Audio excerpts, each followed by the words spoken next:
నవ్విపోదురుగాక నాకేటి సిగ్గు అన్నట్టుంది ట్రంప్ గారి మాటలు. ట్రంప్ ఏమంటాడు? రష్యా నుండి ఆయిల్ కొనడం తగ్గించేసింది భారతదేశం. మోడీ నాతో చెప్పాడంటాడు. రోజుకోసారి చెప్తాడు ఆ ముక్క. అదే నిజం అనుకుందాం. ఆయన చెప్పిందే నిజం అనుకుందాం. ఎందుకంటే ట్రంప్‌ని నమ్ముతాం, మోడీని నమ్మం కదా మనలో చాలామంది. ఆళ్ళకి అదే నిజం అనుకుంటే. మరప్పుడు ఆ పని చేసినందుకు ఆడు ఆంక్షలు ఎత్తేయాలిగా.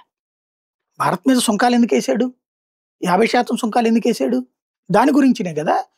మరి ఆయిల్ కొనడం మానేస్తే ఇక్కడ సుంకాలు తీసేయాలిగా. మరెందుకు సుంకాలు కొనసాగిస్తున్నాడు? అంటే అక్కడేం క్లారిటీ లేదు. ఆయిల్ తగ్గించంటే తగ్గిద్దాంలే అంటారు. పెంచని చెప్పలేడు గదా! తగ్గించడం అంటే తగ్గిద్దాం. మనం తగ్గించుకుంటాం కావాలంటే వేరే చోట నుంచి దొరికితే. నమీబియా నుంచి దొరికితే ఇక్కడ తగ్గిస్తాం. చైనా వాడు కూడా వేరే చోట నుంచి దొరికితే తగ్గిస్తాడు. వాడు కూడా కొనుక్కోడు. కాకపోతే బెదిరించేసి నేను దారిలోకి తెచ్చానని ట్రంప్ చెప్తుంటే, ఆ లాజిక్కే నమ్మేసేటటువంటి మూర్ఖులు ఆలోచించాల్సిందేంటంటే, మరి సుంకాలు అట్లాగే ఉండగా ఆయిల్ కొనడం ఎందుకు తగ్గిస్తాం? ఇది కామన్ సెన్స్. అది చెప్పడంలో ఉన్నటువంటి చొరకలు, మెలికలు ట్రంప్‌కి తెలిస్తే, ఆడి మెలికల్లో ట్రాప్‌లో పడిపోయేటటువంటి దరిద్రం మనోళ్ళకుంది.